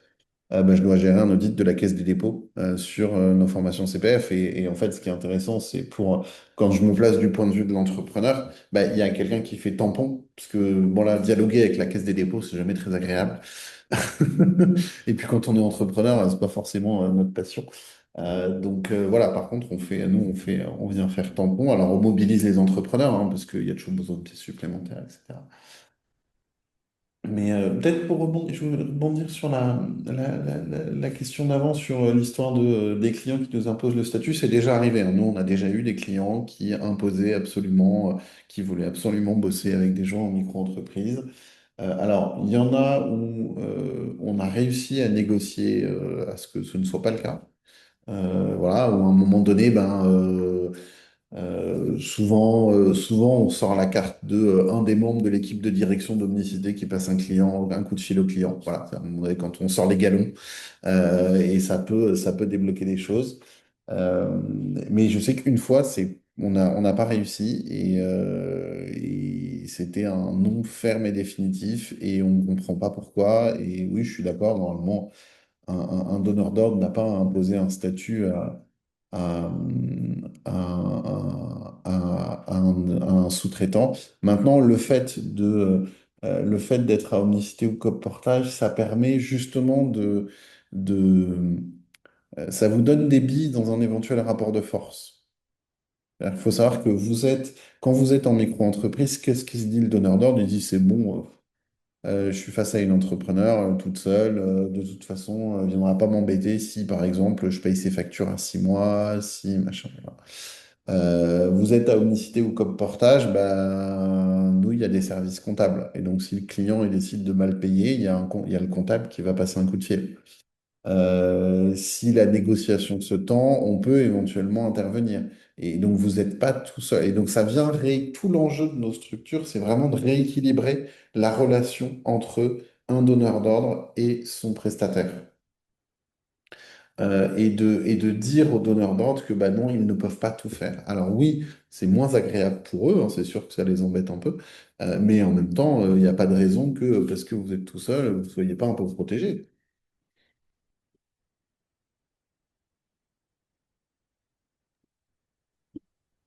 Effectivement, juste pour rajouter quelque chose par rapport à ça, je trouve qu'effectivement, dans une coopérative, on est non seulement protégé en termes de droits sociaux, mais on est aussi soutenu collectivement par rapport à certaines demandes. Là, j'ai un exemple en tête. Il y avait on m'a demandé d'intervenir dans une structure, dans des maisons pour des personnes résidentes handicapées, donc intervenir auprès du personnel. Et en fait, au début, on m'avait demandé d'intervenir en sous-traitance pour la formation parce qu'ils étaient aussi organismes de formation. Et puis, je sais pas pourquoi, ils ont changé d'idée et ils m'ont dit non, finalement, on veut faire passer ça, pas sur de la formation, mais sur un accompagnement. Donc, bon, voilà. Et donc, ils m'ont demandé une convention de formation que je devais donner 3 jours plus tard. Mais là, moi, j'en avais jamais fait de convention de formation. Je leur ai demandé un modèle. Ils me l'ont donné et je l'ai envoyé tout de suite à Coop Portage, à Johnny. Et en une matinée, Johnny avait rempli cette convention. Je pense que ça aurait été pareil à Omnicité. C'est-à-dire que du coup, un document factuel, enfin, je dirais, les coopératives, elles ont l'habitude de tous ces documents. Et moi, même si je suis formatrice depuis longtemps, ben, je savais pas à quoi ça ressemblait indépendamment, quoi. Enfin, voilà, on me demandait quelque chose. Et je trouvais que c'était en plus un changement d'avis de mon client qui était bizarre. Enfin, et je me suis vraiment sentie soutenue. Voilà, donc il y a aussi cette question du soutien en équipe quand on est confronté justement à un employeur qui nous demande quelque chose ou qui est dans une relation un peu de pressurisation. Et par ailleurs, il y a aussi des gens qui ne nous fixent pas de prix, qui nous disent, bon voilà, combien tu veux proposer tes cours auprès du public ou en formation de formateur ou en animation, en accompagnement.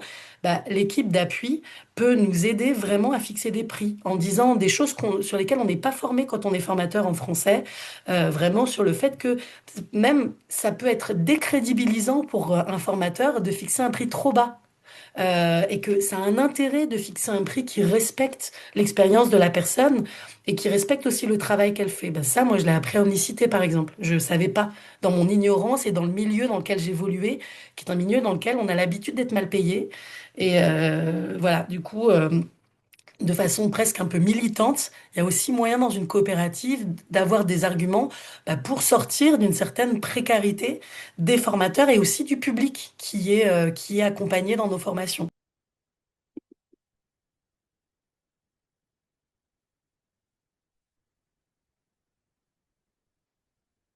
Il y a une autre question de Jean.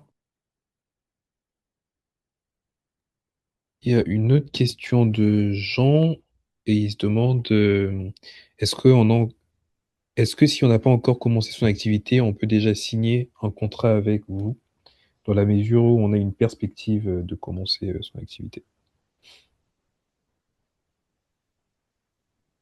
Julien, tu veux, Olivier? Bon, bah, vas-y. Ouais.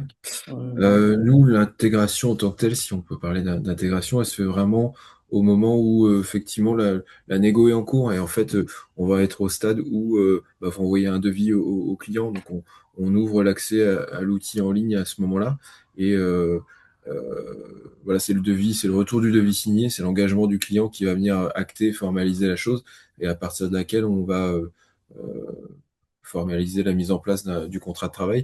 Donc ça peut se faire très vite, aussi bien, alors je dirais commercialement, quasiment dans la journée, comme le disait Anna, encore qu'elle percute vite, elle a été très vite, mais voilà, c'est quand même très très rapide. Et socialement, avec la partie contrat de travail et salaire dans le mois, en sachant que grosso modo, on a des cycles de paye mensuels qui sont voilà, on arrête les heures de paye pour le 25 du mois, les embauches allez, pour le 20 du mois. Donc, si même c'est un petit peu à rebours et que entre le 5 et le 10, vous avez quelque chose et que vous y êtes pris un petit peu tardivement, on met les choses en place le 15 et avec une date d'effet au 5-10, ça passe, même si c'est pas ce qu'il y a de mieux. Donc, c'est assez souple de ce point de vue-là. Et donc, voilà, il y a cette intégration qui se fait. Après, la perspective à donner, c'est en fonction du volume d'activité. Si c'est temps court sur de la mission ponctuelle, le temps du CDD. Temps long, s'il y a quelque chose de plus conséquent, une multiplicité de clients et de donneurs d'ordre. Et donc là, on envisage davantage le CDI en fonction de vos besoins. Euh, et, euh, et pour Omnicité, oui, vous pouvez. En fait, nous, pour le coup, vous pouvez signer. Euh, vous pouvez signer ce fameux contrat CAP, le contrat d'appui au projet d'entreprise, avant que l'activité ait réellement démarré. Par contre, il faut que vous soyez déjà dans une démarche de je vais chercher des clients, je sais un peu combien je facture. Enfin voilà, on n'est pas sur une phase de je teste si je peux le faire ou pas. C'est je suis déjà en action, j'ai besoin d'un numéro de tirette parce qu'à tout moment, je peux me retrouver à faire un devis. Donc voilà, ce contrat CAP, il sert justement à valider que ça fonctionne ou pas. Alors moi, j'ai été salariée pendant une quinzaine d'années à Grenoble, en France, en Isère, dans les Alpes, et j'avais le double statut sur la fin, enfin, sur la fin, oui, sur la fin, sur les 5 dernières années, et je trouvais que c'était quand même un bon équilibre. Je m'étais toujours dit que le statut de micro-entreprise fonctionnait, était plutôt intéressant quand on avait justement le salariat en parallèle. Et ça permettait en fait de pouvoir développer d'autres choses. Et du coup, je voyais un peu, j'étais coordinatrice formatrice d'une action sociolinguistique. Et donc, du coup, ça faisait 15 ans que je faisais ça. Donc, en fait, ça roulait. Et en fait, ma micro-entreprise, elle me permettait de faire autre chose, d'aller voir ailleurs et d'être plus sur l'ingénierie pédagogique. Et j'ai arrêté la coordination. Du coup, j'ai plus de salariat. Et je m'étais dit, à moi-même. Déjà que ça, c'était pas quelque chose qui durerait parce que intellectuellement et d'un point de vue ouais, politique, ça me convient pas et je me sens dans un truc un peu coincé. Et en même temps, il y a des gros avantages. J'avoue, je suis mère de 2 enfants, je m'organise comme je veux. Enfin, il y a quelque chose qui fait que du coup, je sens que cette transition dure, d'accord? Donc ça, c'est pour la première remarque. La deuxième remarque, c'est que je m'étais dit que je rejoindrais une SCOP si je trouvais pas de salariat, parce qu'en fait, la conjoncture actuelle, je vous la prends pas, est quand même pas non plus ouf pour retrouver un salariat, même à mi-temps. Et, euh, et en même temps, moi, j'ai des contraintes, du coup, qui fait que en fait, j'ai développé une activité d'ingénierie pédagogique au sens, je fais 3 choses, conception, formation et formation pour les apprenants. Et donc, du coup, de reprendre un salariat devient compliqué. Parce qu'en fait, je suis engagée dans plein de choses. Enfin, je pense à Anna, j'ai suivi un peu vos actions. Je crois que du coup, ça vous parle, en fait, ça. Et du coup, je me disais, ben, la SCOP, ça pouvait être pas mal. Ça pouvait être un bon intermédiaire. Mais je m'étais dit que j'attendrais que ça tourne bien. Enfin, je m'étais fait cette remarque-là, c'est-à-dire d'attendre que ça tourne bien pour pouvoir intégrer la SCOP, notamment parce qu'en fait, il y avait un pourcentage et que du coup, bah, j'avais du mal un peu à évaluer, en fait, d'un point de vue financier, ce que ça pouvait représenter. Et si ça rajoutait pas des frais supplémentaires, en fait, que je pouvais pour l'instant amortir, en fait, même si je sais, enfin, j'ai bien conscience que sur le long terme, la question ne se pose pas. Mais à court terme, la question, pour le coup, pour moi, elle se pose. Vous voyez ce que je veux dire? Alors, je sais que vous en avez déjà un petit peu parlé, mais ouais, c'est juste pour partager. J'ai pas une question bien précise. Je me suis déjà un peu renseignée à plusieurs niveaux. Et voilà, cet entre-deux de se dire, ben, en fait, est-ce que je me lance? Est-ce que j'attends que ça tourne bien? Euh, comment gérer cette phase de transition, en fait? Julien, Johnny, ouais, vous voulez. Ouais, en fait, je pense que c'est une question qui revient souvent, ça. C'est comment, quel est le bon moment pour faire la transition? Euh, En fait, je pense que dans tous les cas, avec nos deux structures, même n'importe quel scope aussi, hein, qui serait plus proche de chez vous, enfin, vous pouvez à minima prendre un rendez-vous, faire des simulations. Et effectivement, voilà, voir. En fait, c'est des choses qui se dialoguent, hein. C'est sûr que nous, on a au niveau d'Omnicité cet outil qui est l'outil du contrat cap, qui permet de se donner 6 mois où, bah, voilà, où vous avez les deux statuts, c'est-à-dire que vous êtes entrepreneur au sein de la coopérative, vous gardez votre micro et vous voyez un peu. Souvent, ce qui se passe, c'est dans cette transition-là, c'est que bah, tout ce qui est engagé sur la micro se termine sur la micro et le nouveau business, il arrive sur la coopérative. Et comme ça, on fait un système de vases communicants. Euh, mais enfin, en tout cas, n'hésitez pas à prendre contact avec les structures que vous avez identifiées, justement pour faire des simulations, pour voir les coûts. Parce que quand on rentre vraiment dans le détail des coûts, Johnny a parlé de l'assurance, mais il y a des choses qui, à titre individuel, peuvent coûter relativement cher et qui, quand en fait on est dans une structure collective et coopérative, bah, c'est mutualisé. Effectivement, nous, la RC Pro, elle est mutualisée. On négocie un contrat de RC Pro pour 400 personnes. Donc forcément, à titre individuel, ça revient moins cher. La complémentaire santé, c'est pareil. Il y a plein de choses comme ça où en fait les économies, il y aura peut-être plus de cotisations sociales liées au statut, mais en vrai, il y a des économies de frais par ailleurs. Donc ça peut valoir le coup de prendre un rendez-vous un peu plus long et de rentrer vraiment dans le détail des chiffres. Sachant que les chiffres ne font pas tout. Et le sujet, c'est qu'est-ce que vous cherchez derrière. Et si l'enjeu est que, pour le coup, la flexibilité de la micro-entreprise, vous la retrouvez dans nos structures aussi. Avec votre salaire, il est fonction de votre chiffre d'affaires. Et nous, on a plein de gens, il y a pas mal d'entrepreneurs, de gens qui sont venus à Omnicité. Quand on creuse, je pense on a un nombre de salariés aidants qui est beaucoup plus élevé que dans d'autres entreprises. Et c'est pas anodin.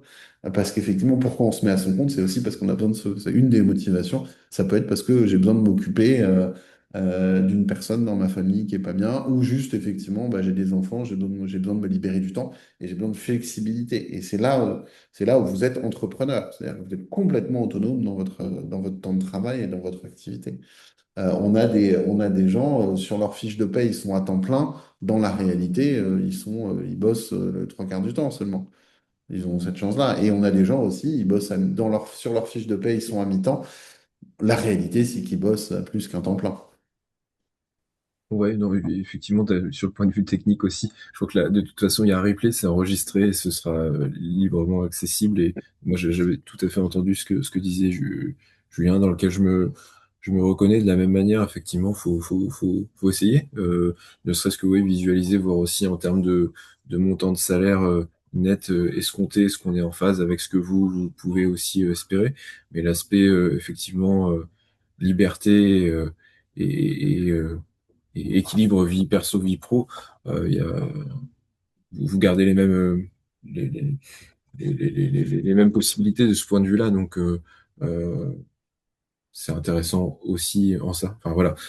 Tout est résumé par la notion d'entrepreneuriat salarié et la dimension, la liberté, mais aussi la responsabilité propre à votre fonction d'entrepreneur et entrepreneuse et la protection sociale liée au statut du salariat.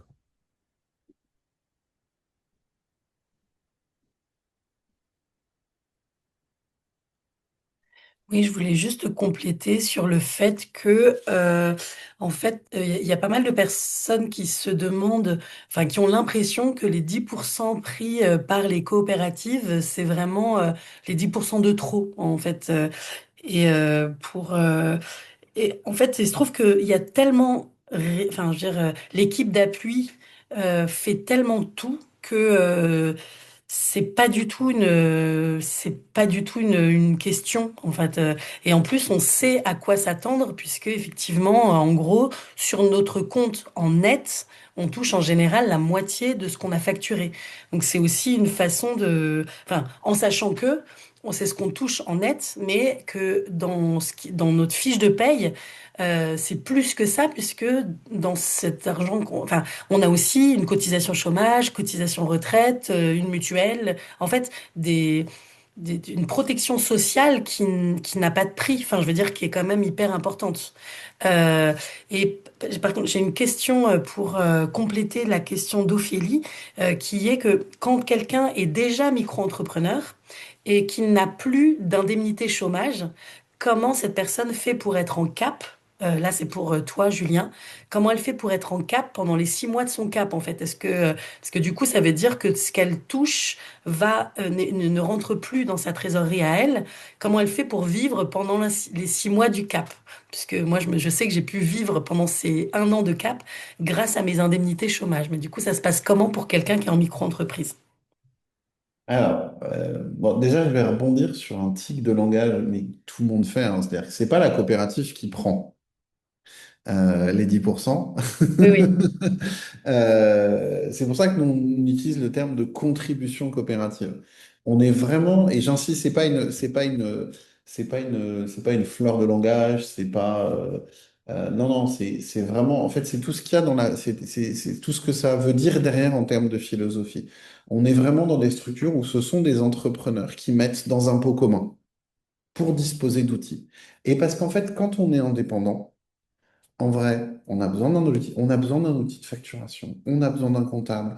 On a besoin d'une assurance. On peut avoir besoin de se former. On peut avoir besoin d'un conseil. On peut adhérer à un réseau professionnel.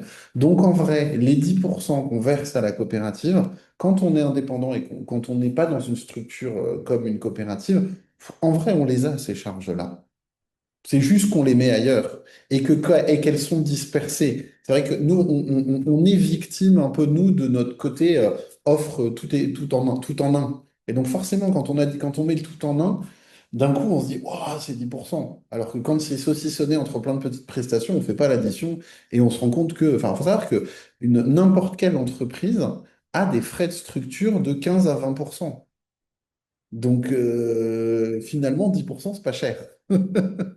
Voilà, Alors après, sur comment on fait dans cette période de cap, pour les gens qui sont déjà en activité et qui veulent changer de statut. En fait, c'est pour ça que quand on a des gens en micro-entreprise qui sont déjà en activité, qui veulent rejoindre la coopérative, pendant le contrat cap, on va accepter qu'ils continuent à facturer des choses sur la micro-entreprise, justement pour permettre de payer le loyer à la fin du mois, pour permettre de... Voilà. Et les 6 mois du contrat CAP, ils ont justement pour but de bâtir la stratégie et le calendrier pour faire la bascule. Le contrat CAP, c'est le contrat d'appui au projet d'entreprise. C'est le contrat avant, en coopérative d'activité d'emploi comme lycée, c'est le contrat qu'il y a avant le contrat salarié. Et donc d'avoir on est vraiment sur l'image des vases communicants. C'est-à-dire que j'ai mon activité de micro-entreprise, je diminue, et en parallèle, j'ai l'activité dans la coopérative qui augmente.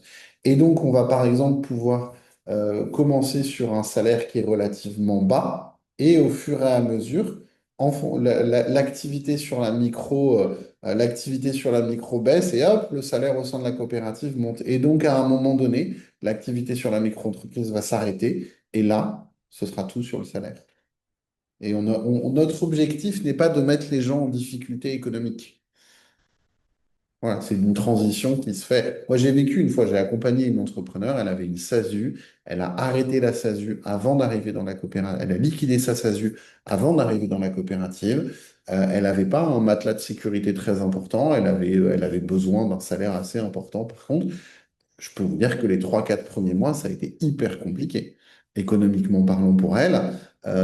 Et au bout d'un an, elle est repartie, elle a créé sa SASU, elle a recréé une SASU, parce qu'au fond du fond, elle avait besoin d'avoir la main sur tout. Voilà, donc voilà.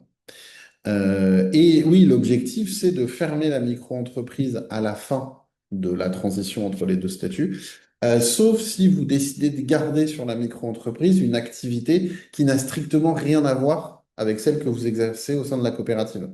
Je vais prendre un exemple, je me souviens d'une entrepreneur que j'ai accompagnée, elle faisait du conseil en communication, et à côté, elle avait aussi monté une entreprise qui vendait des matelas. Bon, bah, du coup, les matelas, c'était à l'extérieur de la coopérative, quoi. Voilà, il n'y a pas d'interdiction d'avoir deux statuts différents, à condition d'avoir des activités différentes sur les deux statuts. On arrive bientôt à la fin de cette rencontre. Je sais pas, Louise est exaucée. Oui, effectivement, il nous reste 5 minutes. Donc, s'il y a des dernières questions qu'on peut prendre, ce sera avec plaisir. Sinon, il me reste plus qu'à vous remercier, Julien et Johnny, pour vos présentations, pour avoir accepté de participer à cette rencontre. Et merci à Anna aussi pour l'initiative d'organiser cette rencontre qui, j'espère, a pu aider certains de formateurs et formatrices qui ont participé. Peut-être juste une dernière chose, si vous pouvez mettre dans le fil de la conversation, Julien et Johnny, euh, le, le lien vers votre site pour Omnicité, les réunions d'information que vous proposez en visio ou en présence. Si des personnes de la rencontre ont envie, là directement, de sauter sur l'occasion pour prendre contact avec vous, elles doivent cliquer sur quel lien, voilà. Du coup, super, merci beaucoup Julien, merci Johnny aussi. Et voilà, comme ça, vous pouvez directement vous mettre en contact avec les coopératives et puis et poser d'autres questions puisque les réunions d'information et les premiers contacts sont faits pour ça. Donc là, vous nous avez déjà dit beaucoup de choses, Julien et Johnny, mais il y a d'autres choses qui pourront être dites. Je pense notamment à Ophélie qui nous a rejoint en dernière partie de rencontre, mais ces informations, elles pourront être partagées aussi dans les rencontres de structure. Merci beaucoup, Exaucé, Louise, Réseau Alpha en général, d'avoir organisé cette rencontre. Merci Anna et merci à toutes les personnes qui ont participé à la rencontre. On vous enverra des documents dès que possible. À Merci à bientôt. vous. À Merci bientôt. beaucoup. Merci. Merci à vous. À Bonne bientôt. journée.